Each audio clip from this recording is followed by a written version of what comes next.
Hello friends, मैं Nigamanand Sahu. Welcome back to my channel. आज इस वीडियो के अंदर हम बात करेंगे Quant small cap fund growth का रिव्यू करेंगे। इसका एनएवी की बात करें 150 रुपये 65 पैसा क्लोज हुआ है 17 मई को। और ये फंड जो है स्मॉल कैप कैटेगरी के स्टॉक के अंदर इन्वेस्टमेंट करने वाला है। सो इससे पहले आपने अगर मेरे चैनल पर नए हैं तो मेरे चैनल को सब्सक्राइब जरूर करें। तो ये 5 स्टार रेटिंग मिला है इस फंड को। अगर स्मॉल कैप फंड्स की बात करें कैटेगरी के हिसाब से, सेबी के रूल के हिसाब से स्मॉल कैप कैटेगरी में 65% एलोकेशन जो है स्मॉल कैप स्टॉक के अंदर होना चाहिए, ये सेबी रूल के हिसाब से।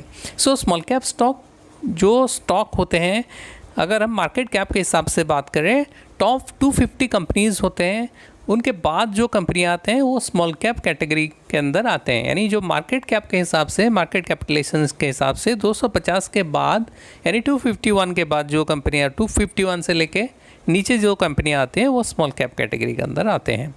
सो क्वांट स्मॉल कैप फंड की डिटेल अगर बात करें, ऑब्जेक्टिव है लॉन्ग टर्म में कैपिटल अप्रिसिएशन देखने को मिलेगा। ये इसका पोर्टफोलियो में एक वेल डाइवर्सिफाइड पोर्टफोलियो रहेगा जो खास करके स्मॉल कैप के अंदर इन्वेस्टमेंट करने वाला है। ये क्वांट म्यूचुअल फंड का स्कीम है जो लॉन्च हुआ था नवंबर 24, 1996 में। और इसका निफ्टी स्मॉल कैप 250 TRI इसका बेंचमार्क है। और इसमें रिस्क वेरी हाई है और सिंस इंसेप्शन रिस्क का रिटर्न 11.76% है। एक्सपेंस रेशियो 2.37% है और टोटल AUM साइज 4091 करोड़ का फंड है और ये ओपन एंडेड इक्विटी स्कीम है। सो इसमें मिनिमम इन्वेस्टमेंट की बात करें 5000 रुपये से आप शुरू कर सकते हैं इसमें लॉम्पसम इन्वेस्टमेंट, और एडिशनल परचेज 1000 रुपये देके कर सकते हैं। और मिनिमम जो इन्वेस्टमेंट है SIP के थ्रू, अगर सिस्टमेटिक इन्वेस्टमेंट प्लान करना चाहते हैं तो उसमें मिनिमम 1000 रुपये से शुरू कर सकते हैं। और 1000 रुपये जो है मिनिमम विड्रॉल करना चाहें तो मिनिमम 1000 रुपये आप विड्रॉ कर सकते हैं। आइए नज़र डालते हैं इसका एसेट एलोकेशन के ऊपर। ये एक इक्विटी रिलेटेड स्कीम है जो स्मॉल कैप कैटेगरी के अंदर इन्वेस्टमेंट करता है, तो इसीलिए इसमें जो एलोकेशन है इक्विटी 98.15% है और अदर्स में 1.84% है और डेट में 0.01% का एलोकेशन किया गया है। अगर मार्केट कैप एलोकेशन की बात करें, इसमें जायंट कैप में 2.31%, लार्ज कैप में 2.56 और मिड कैप में 44.88 और स्मॉल कैप के अंदर सबसे ज़्यादा जो है 50.11% का एलोकेशन किया गया है।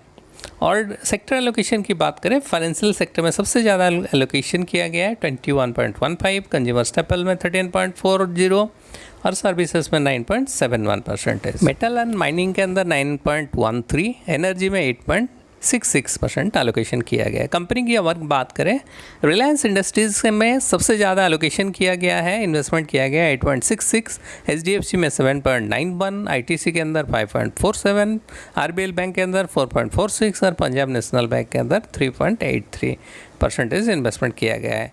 और इसमें सबसे ज़्यादा जो है एनर्जी सेक्टर में इन्वेस्टमेंट किया गया है जो रिलायंस इंडस्ट्रीज़ में। और उसके बाद अगर बात करें रिस्क की बात करें, इसमें वोलेटिलिटी जो है, अगर हम स्मॉल कैप की बात करें इसमें सबसे ज़्यादा वोलेटिलिटी देखने को मिलता है। सो इसमें इसको मेजर करने के लिए वोलेटिलिटी को स्टैंडर्ड डेविएशन और बीटा दोनों चेक कर सकते हैं। सो अगर फंड की वोलेटिलिटी की बात करें, ये 23.83% जो कि कैटेगरी एवरेज 17.72 है। बीटा की बात करें, इसमें हाईली वोलेटाइल है क्योंकि ये 0.97 है जबकि कैटेगरी एवरेज 0.82 है। शार्प रेशियो की बात करें, शार्प रेशियो बताता है बेटर रिस्क एडजस्ट रिटर्न बताता है। सो शार्प रेशियो में फंड का जो शार्प रेशियो है 1.99 है जो कि कैटेगरी एवरेज 1.74 है। टेनर रेशियो और जो है 49.15 है फंड का, जबकि कैटेगरी एवरेज 37.94% है। सो इस हिसाब से ये बेटर रिस्क एडजस्टेड रिटर्न देखने को मिल रहा है इस फंड के अंदर। इस फंड का एक्सपेंस रेशियो 2.67% है जो रेगुलर प्लान का। और एग्जिट लोड की जहाँ तक सवाल है, जैसे कि आप अगर 1 साल के अंदर अगर इस फंड से एग्जिट करते हैं, रिडीम करते हैं, तो आपको 1% का एग्जिट लोड लगने वाला है। Major part of the fund है कि आपको क्या रिटर्न मिल रहा है। जैसे कि यहाँ पे देख पा रहे हैं पिछले 3 साल में 10,000 का वैल्यू, इन्वेस्टमेंट वैल्यू 46,438 रुपीज़ हो गया है, यानी 364% का रिटर्न दिया है। और 5 साल में 31,367 रुपीज़ हो गया, जो कि 213% का रिटर्न मिला है।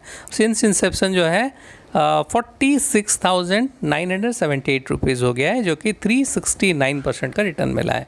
SIP की बात करें, 1000 रुपये के SIP में अगर 3 साल में आपने 36,000 इन्वेस्टमेंट किया है, जिसका वैल्यू लगभग 61,000 हो गया है। 5 साल में 60,000 का वैल्यू जो है 1,45,000 के आसपास हो गया है, 1,46,000 के आसपास हो गया है। और 10 साल में 1,20,000 का वैल्यू 36 यानी 3,68,000 रुपये हो गया है। सो टैक्सेशन की बात करें, अगर 1 साल के बाद बेचते हैं तो आपको जो long term capital gains tax लगेगा 1 लाख से ऊपर अगर होता है तो 10% के हिसाब से। अगर शॉर्ट टर्म में 1 साल के अंदर एग्जिट करते हैं तो आपको जो है 15% के हिसाब से टैक्स पे करना होगा। इस फंड के अंदर इन्वेस्टमेंट करने से आपको वेरी हाई रिस्क हो सकता है, क्योंकि ये स्मॉल कैप कैटेगरी के स्टॉक के अंदर इन्वेस्टमेंट करता है ज़्यादातर, इसीलिए इसमें वेरी हाई रिस्क हो सकता है। इस फंड के अंदर इन्वेस्टमेंट करने से पहले आप अपना फाइनेंशियल एडवाइजर से एक बार सलाह जरूर लें। थैंक्स फॉर वॉचिंग, मिलते हैं और एक वीडियो के साथ। मेरी वीडियो आपको अगर पसंद आया हो लाइक शेयर करें, साथ ही साथ मेरे चैनल को सब्सक्राइब जरूर कर लें।